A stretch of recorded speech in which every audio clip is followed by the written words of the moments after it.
Welcome, everyone. Welcome. I am so happy to gather you all here in The Hague at the World Forum on this cold February 15th, 2027. That's right. I could have sworn when I woke up this morning it was 2023, but what do they say? Time travels fast. So here we are in the year 2027, so I thought it would be fun to take you on a little journey. A journey to the gray area. That's right, the gray area. Now, some of you might know of it. It's a beautiful piece of land not too far from here. And if you've never been there, then let me be the first to recommend it as a vacation destination. It has everything. Beautiful nature, clear, starry skies, and most importantly, great people. Friendly, hospitable, big-hearted people. It's a place that each of us should visit at least once. Now, in case you're still a little confused about the gray area, no worries. Until about a year ago, it was a part of the Purple Alliance. Starting to ring a bell? I can see the recognition in your eyes. Yes, the Purple Alliance, an equally as beautiful piece of land. If you're still not familiar with it, well, don't worry. Let me break it down because this relationship is a little complicated. There are two different alliances that we all know dear and well. The Purple Alliance and the Orange Alliance. The gray area was once a part of the Purple Alliance, but about a year ago, the gray area vowed for their own independence. After succeeding, the gray area was recognized almost immediately by the Orange Alliance. However, and this is where things get a bit more complicated, they wanted to recognize the gray area as an independent land. You see, the gray area has a lot of scarce resources, important for manufacturing batteries and chips. However, think those resources geographically belong to them, the Purple Alliance does, which creates tension, as you can imagine. In fact, the Orange Alliance has agreed to help support the gray area in cases of armed conflict with the Purple Alliance. Last but not least, to give you the full picture, there's also non-state actors. Most recently, the non-state group Bucks has been a huge troublemaker in and around the Alliance, newly formed, but also causing havoc. Altogether, there's a lot going on. And at the start of my story, if you thought about visiting the gray area for a work trip or holiday, right now might not be the best time. The tension is building, and I have a funny feeling that something might happen in the next few hours. It's just a feeling. But since we have all gathered here to talk about AI, I thought it would be interesting to take a look at the Central Intelligence Agency of the Orange Alliance's headquarters. The information that they are gathering from various intelligence sources is being processed with the help of AI. It's almost midnight there, but analysts are busy monitoring information on the rising tensions between the gray area and the Purple Alliance.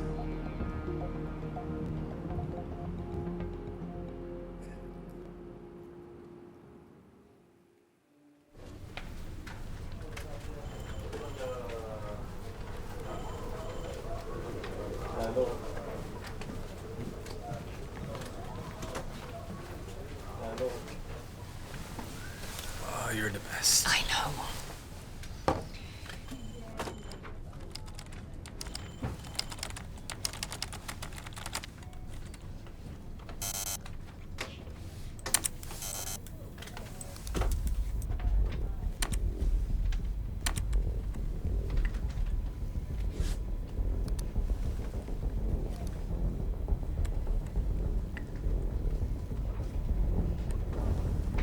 Oh shit.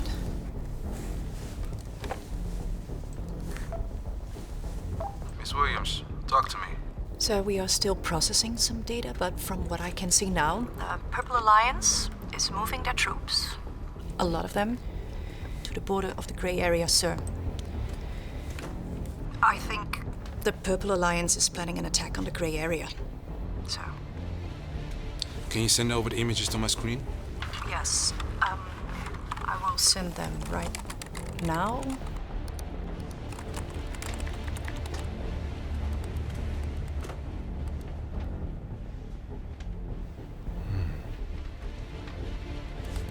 According to your data, what is the estimated time of the attack? It's 3 hours. 3 hours 8, sir.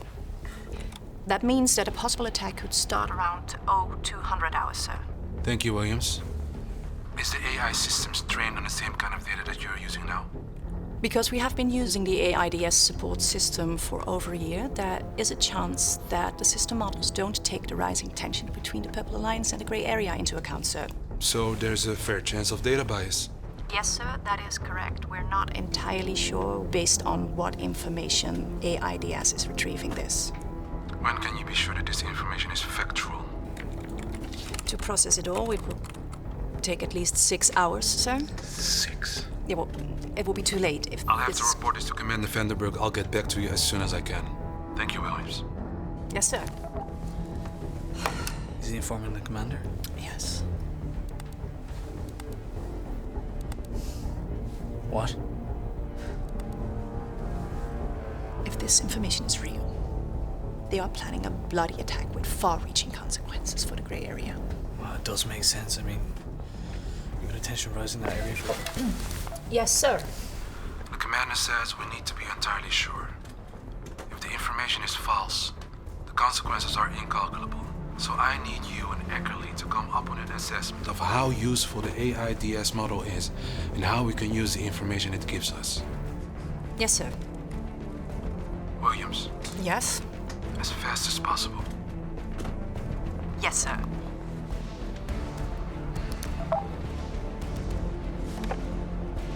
Wow.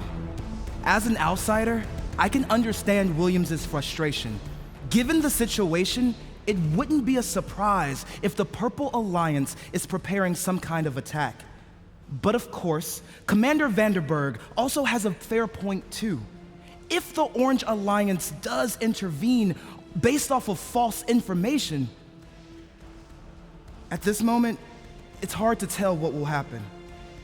You know, we can all wait and have faith in the work of people like Sarah and Rob who are facing these complicated tasks.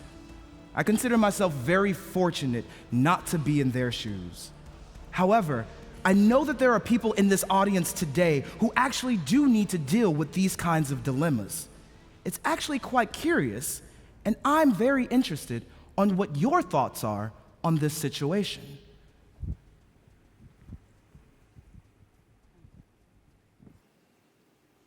Two hours after military specialist Sarah Williams received the information from the AI decision support system, it did happen. At 0100 hours, the Purple Alliance invaded the gray area with its forces. 1 hour earlier than the estimates, all the intel on how the Purple Alliance was building up troops and planning the attack was correct. Not that we have any use for any of that now.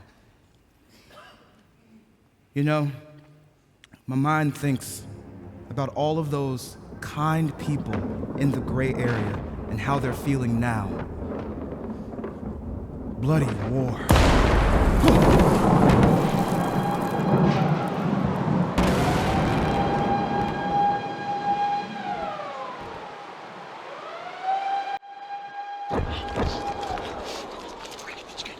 Do you get the water? Do you have the water? What? I told you to get it. Everyone's already gone. Okay, this way. Steve on. Yes. Okay. So I'm going to try and give an update from time to time from now on. This morning we had the surreal experience of sound of bombs hitting. Sounded pretty close to our house. So us. It's my girl, Linda. and me, Darius, never actually heard a bomb in my life, but funny thing, once you hear the sound, you immediately recognize it. Haven't heard anything about casualties yet. Can you please don't film me? It sounded pretty close, so we packed all our stuff up. And we're on our way to a friend's house now. They've got a car, so Darius, we need to get away hurry. from there. We need to hurry. Yeah, come on. I'm scared. Baby, come on, it's gonna be okay.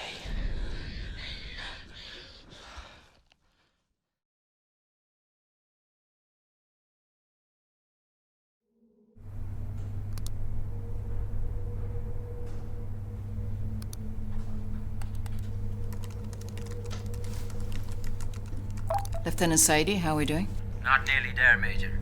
I have one unit ready, but we're still waiting on the 102 battalion. And their vehicles and air support are not at full force yet. Wait, how can that be? Apparently there was still some... Hal, This is bad. I'll deal with that later.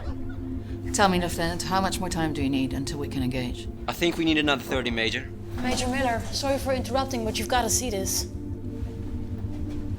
Hang on, we've got a situation.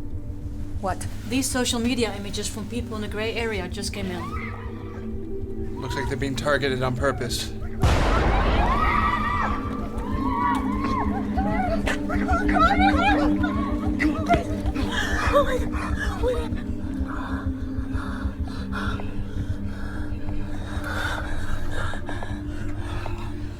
Lieutenant Saidi, we don't have 30 minutes. Get your troops ready as fast as you can. We need to act.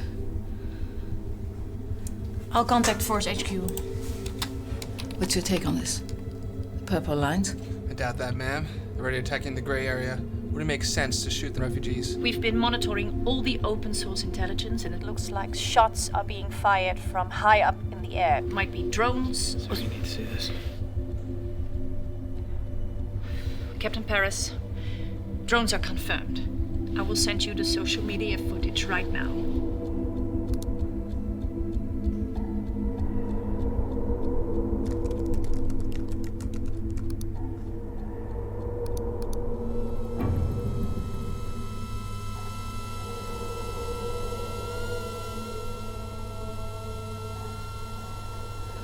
We need answers.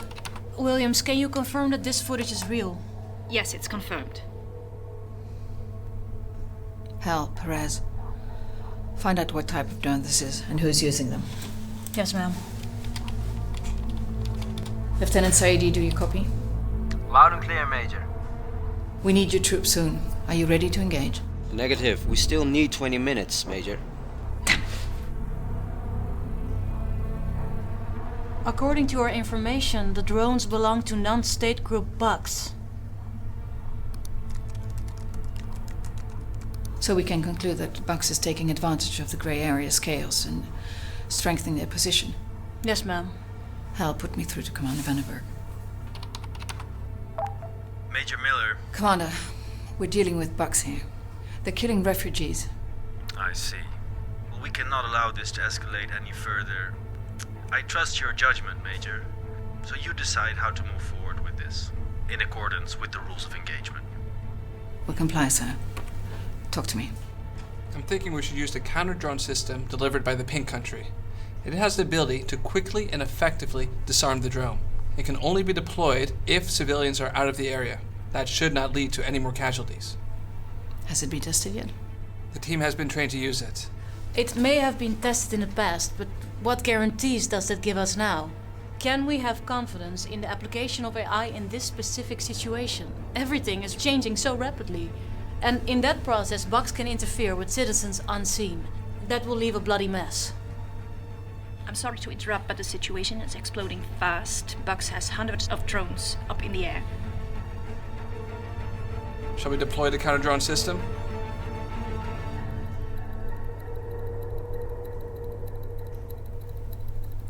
As tempting as it sounds, Captain, if I adhere to the rules of engagement, I cannot take the risk to deploy this system that we cannot blindly rely on. You two, please, and Miss Williams, keep up what you're doing and keep me informed of new developments. Yes, ma'am. Lieutenant Saidi, I want you to engage right away. I'm sorry, ma'am. We're not at full strength yet. I need at least 10 more minutes, ma'am. Lieutenant, we don't have that time. You need to attack now. I repeat, attack now.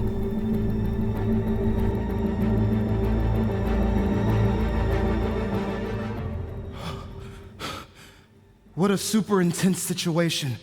So little time, so many potential consequences, all the pressure. And then, what do? Major Miller made the choice to stick with what she knows and to follow the rules of engagement. She did not take the risk to deploy a system that was not fully known to her yet or was not sufficiently explainable at the time. Should she have made a different decision? How will this situation help? Could she have helped the refugees more? So many questions. Over 12 hours have passed since Major Miller ordered Lieutenant Saidi to launch the counterattack. Even though the manpower was not yet at full strength, the Major could fully understand and no longer sit by as people were victimized by everything going on. Fortunately now, relatively speaking, a day later, it seems as if the Orange Alliance is finally having a strong hold. The deployment of ground troops, especially the information given from the AI decision support system, have been instrumental in destroying all of the non-state actors group Bux's drones. The troops of the Purple Alliance are also increasingly cornered and suffering heavy losses. Naturally, the Purple Alliance will not go easily, and the Orange Alliance is hatching a new plan of attack.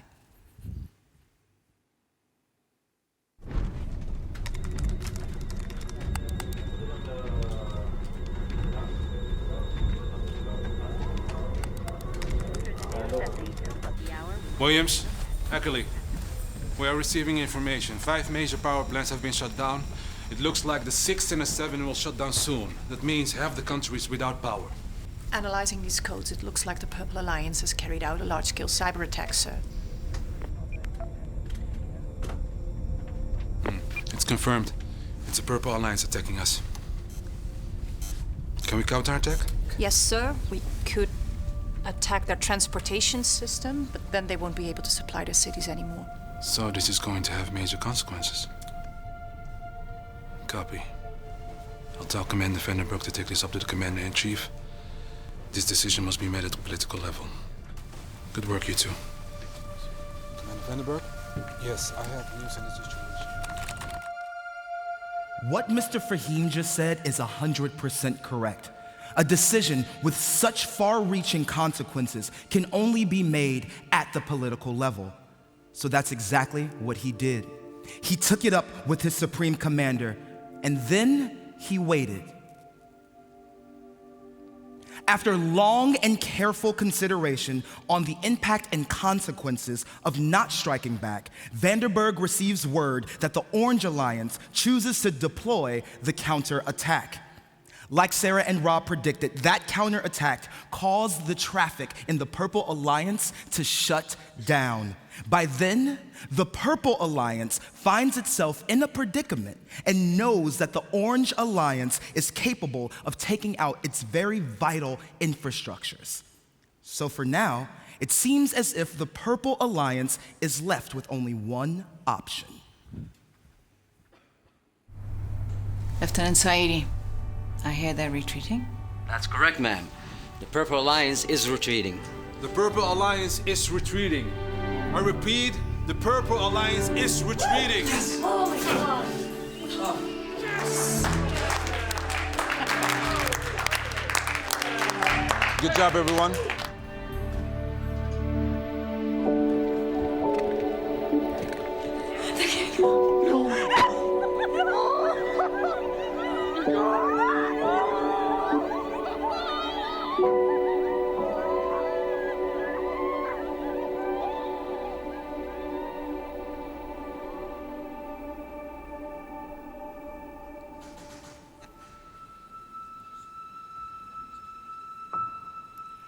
For the past 2 days, you all have experienced live all of the terrible events going on in the gray area. And I, for one, have to say that I am both grateful and happy that things ended well.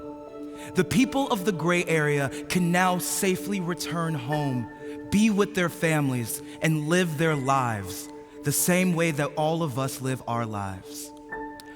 Yesterday, we concluded that time travels fast, moving from 2023 to 2027.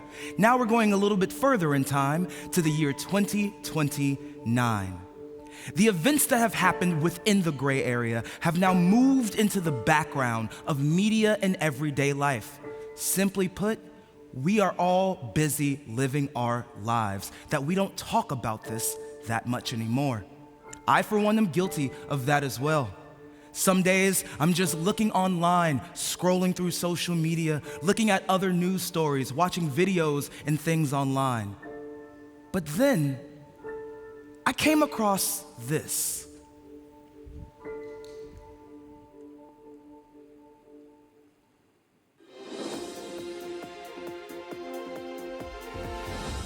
Good evening. Exactly 2 years ago today, we were on the brink of a new world war that would be dominated by AI-controlled information systems. Fortunately, everything ended with a hiss. But if it taught us one thing, it is that in addition to being helpful, AI can become quite dangerous if its limitations are not carefully considered. Today, I'll look back at the events with two people who played an important role in it. First, Ms. Sharon Baker. You're an AI scientist, and 2 years ago, when the Purple Alliance attacked the gray area, you happened to be part of a conference in The Hague where experts gathered to talk about AI in military systems. Yeah, it was a weird coincidence, especially since for the first few hours of that summit, we had no idea what was going on. But when we caught on and we became live participants in what was going on, it suddenly made us have very concrete examples we could discuss. When it comes to the use and responsibility of AI in military domain, there has been a lot of changes since the turmoil in the gray area. And can you elaborate on those changes? Has the world become a safer place? Oh, yes, definitely. Certain agreements have made the world and the use of AI systems a lot more secure. And a part of it is that we put much more emphasis on the front end of the AI development process. And international treaties have been signed regulating the responsible use of AI in the military domain. Laws have emerged that regulate the collection and the use of data for machine learning. Mr. Aziz Fahim, you're head of Intel. And at the time of the crisis in the gray area, you were at the epicenter, where all Intel came in and had to be analyzed using AI. Since the crisis, we've had you many times in our show to talk about all the dilemmas you faced at that time. What are your thoughts now? Do you feel important changes have been made? What I'm pleased about and what I think is important is that many countries have developed toolkits that improve the validation and verification of AI in military systems. Here with us, you talk many times about the importance of training your personnel. What's the state of that? I've been asked to help develop training courses to help military personnel better understand the opportunities and limitations of AI in military systems. We started rolling out these courses a few months ago, and the results have been amazing. AI can be, as we all know, a very tricky thing. So for the self-assurance of our people, it's very important to teach these courses. So you're satisfied with how it's going now? Well, I want to add one more thing. Because no matter how good all these developments we are talking about are, technology continues to evolve. It's necessary to keep constant watch, not only looking at where AI helps us, but also where it can put us at risk. And how do we achieve that, Ms. Baker? Well, it's only possible through clear agreements and structural international cooperation. We have to keep on talking to each other. Huh. Talking to each other. I like that. That's a good ending. Actually, it's more of a good start. You see, These are the tools right now, and hopefully, people in this room can make it possible. But honestly, it's all up to you. As I leave this stage here today, I have a little bit more of a peace of mind knowing that all of you are looking at the responsible uses of AI to make our world just a little bit safer. It was my pleasure to be able to guide you through this wonderful and very complex situation. And I thank you all so very much for being on the forefront of using AI within the military domain. I want to wish you all the best of luck, the best of wisdom, and I want to thank you all so very much for each and every one of your efforts. Thank you, thank you, thank you.